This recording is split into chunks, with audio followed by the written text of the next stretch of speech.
We have a 1999 Volkswagen Beetle. We're going to go through the steps to replace the fuel pump.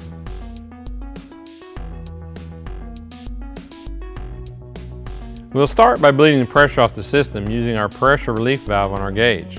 Be sure and capture the fuel into a safe container. Before beginning any repair, disconnect the negative battery cable. To access the fuel pump, fold the rear seat forward. Pull the carpet cover back. Remove the 3 screws holding the access cover in place.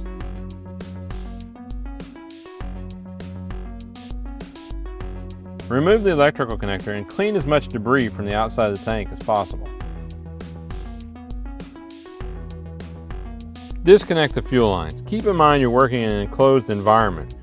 Make sure the area is well ventilated. There may be some residual pressure when disconnecting the fuel lines. Be sure and capture this and dispose of properly.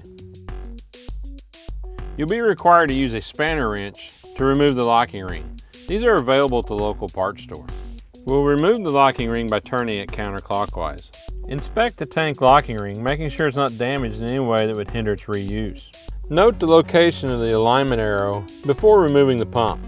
As you remove the module from the tank, keep in mind there will be some residual fuel in the reservoir of the module. Be sure and capture this into a safe container.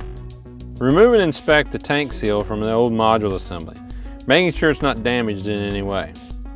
Remove the remaining fuel from the tank.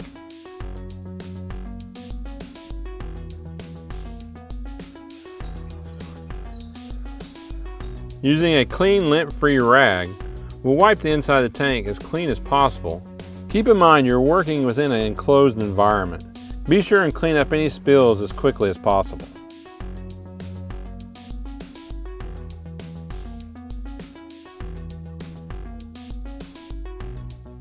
With the inside of the tank thoroughly cleaned, we're ready to install the new Airtex fuel pump module.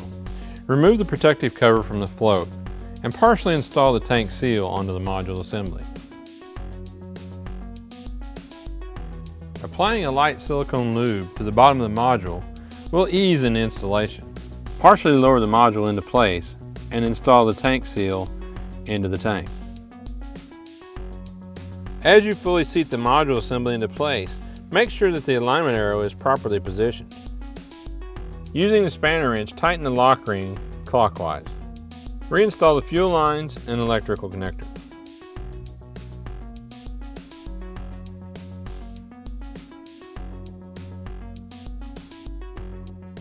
Reposition and install the cover plate. Reposition the carpet and rear seat. With the repair complete, reattach the negative battery cable. Cycle a key 2 to 3 times in order to charge the system.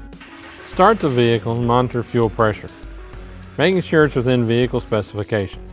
Now before we remove our pressure gauge, we'll shut the vehicle off and bleed the pressure using our pressure gauge, making sure to capture any fuel into a safe container.